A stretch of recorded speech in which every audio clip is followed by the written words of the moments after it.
या रब मेरे आंखों में समा जाए मदीना, या रब मेरे आंखों में समा जाए मदीना। मुद्दत से मेरे दिल में तमन्नाए मदीना, मुद्दत से मेरे दिल में तमन्नाए मदीना। যে ব্যক্তি কুরবানি তার সামর্থ্য থাকার পরেও করবে না, আল্লাহ তাআলা বলে সেই ব্যক্তির উপর আমার লানত। সম্মানিত হাজিরিন কিরাম, আমি আপনাদের সম্মুখে আয়াতে কারিমা পাঠ করেছিলাম সূরাতুল হজ্জের 17 নম্বর পারা 37 নম্বর আয়াত। আল্লাহ বলেন ইয়ানালুল্লাহু আল-কওমা ওয়া ইমামুহা ওয়ালাকিন ইয়ানালুহু তাকওয়া মিনকুম ওয়া দুনিয়া রাসূলুল্লাহ। আল্লাহ রাব্বুল আলামিন আয়াতের মধ্যে বলেন তোমাদের পশু কুরবানি তোমাদের কুরবানি করো, সেই কুরবানি পশু রক্ত আমার কাছে আসে না, তোমাদের পশুর গোশত আমার কাছে আসে না, আসে শুধু তোমাদের তাকওয়া।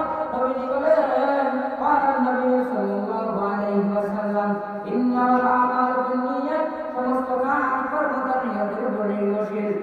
আল্লাহ রাব্বুল আলামিন বলেন তোমাদের পশুর গোশত তোমরাই খাইবা, তোমাদের পশুর রক্ত তোমরাই দেখবা, তোমাদের শুধু নিয়তটা আমি চাই, শুধু নিয়তটা আমি চাই, তোমাদের শুধু তাকওয়াটা আমি চাই।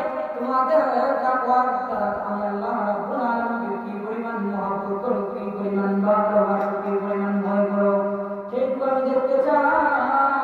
তারপর মুসলমান আমরা যখন কুরবানি করবো আমাদের নিয়তটা খালিস হতে হবে, নিয়তটা ইখলাসের সহিত কুরবানি করতে হবে। যদি আপনি আমি ইখলাসের কুরবানি না করি তাহলে আপনার আমার কুরবানি গ্রহণযোগ্য হবে না। আপনার আমার কুরবানি ইখলাসের সহিত হতে হবে, আপনার আমার কুরবানি ইখলাসের সহিত হতে হবে। ইখলাস কি রহমত হবে? আরেক ব্যক্তি 50,000 টাকা দামের গরু কুরবানি দিতেছে, আরেক ব্যক্তি 2,000 টাকা দামের ছাগল কুরবানি দিতেছে। সেই সমস্ত বিষয়গুলো দেখে যদি আপনার আমাদের মধ্যে চলে আসে আমি 1 লক্ষ টাকা গরু কুরবানি দিতেছি, 1 লক্ষ টাকা দামের কুরবানি দিতেছি, সারা এলাকার মধ্যে আমার গরু সবচেয়ে বড়, সেই সমস্ত বিষয় যদি আপনারা পালন করার মধ্যে চলে আসে তারা বুঝাবে আপনার কুরবানি ইখলাসের হয়ে যাচ্ছে না, আপনার কুরবানি ইখলাসের হয়ে যাচ্ছে না। ইখলাসের সহিত একনিষ্ঠের সহিত আপনার আমার কুরবানি করতে হবে। যদিও 1,000 টাকার দামের বকরি, 5,000 টাকার দামের বকরি, তাও কোনো অসুবিধা নাই।